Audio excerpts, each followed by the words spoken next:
Industrial robotic arms weigh thousands of pounds, moving at blinding speeds. When a worker steps in their path, they cannot simply stop on a dime.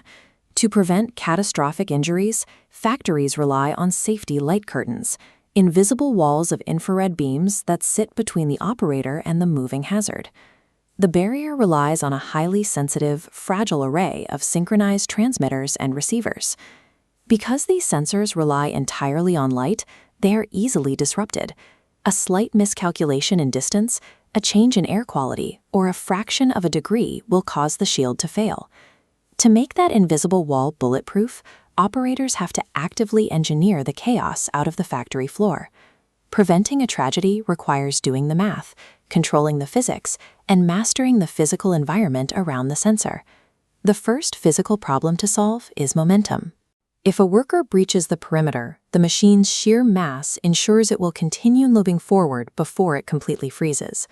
To account for this, safety engineers rely on a strict formula: S equals K times the sum of T1 and T2 plus C. Every variable matters. K represents the exact speed a human limb is moving as it reaches into the danger zone. Then we add the times, T1 and T2. This combines the exact fraction of a second it takes for the light curtain to register the broken beam with the mechanical braking time the machine needs to physically halt.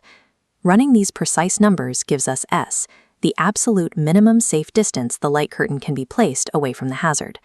That math draws a strict, literal boundary on the floor. Place the sensor any closer, and a human hand will reach the blades before the machine's heavy brakes can engage. Once the safe distance is set, you have to look at the room itself. A busy manufacturing floor is a sensor's worst nightmare. Intense or flashing ambient lights from nearby welding tools or testing equipment can easily overwhelm and blind the curtain's receiver, making it impossible to read the transmitter. Particulate matter is equally dangerous.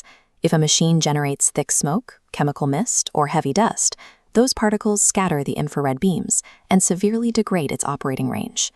There are also invisible hazards. Heavy machinery often produces strong electromagnetic interference, which can scramble the sensitive electrical signals traveling between the safety grid components. If you fail to control the air quality and the lighting around the equipment, your perfectly calculated safety zone quickly turns into a complete blind spot. Shiny metal surfaces introduce a particularly insidious threat: passive reflection. This diagram shows how reflective surfaces interfere with the light curtain.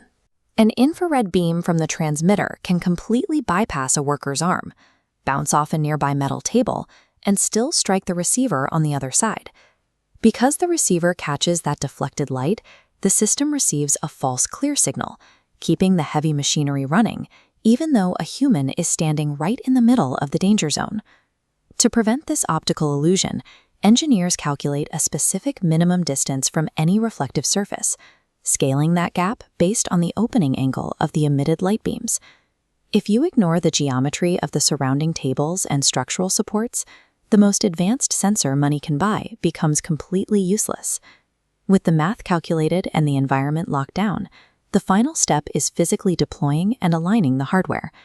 Before the machine is even wired or powered on, installers use a dedicated laser orientation tool to perfectly align the transmitters and receivers.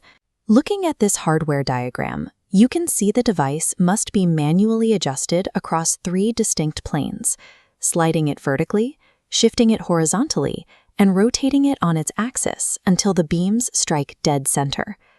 Finally, technicians run through a strict operation checklist, like the one shown here.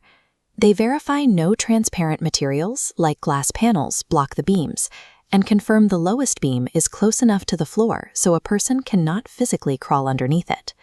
An invisible wall of light is highly effective, but its strength relies entirely on the precise math, the rigorous environmental controls, and the meticulous physical alignment holding it up.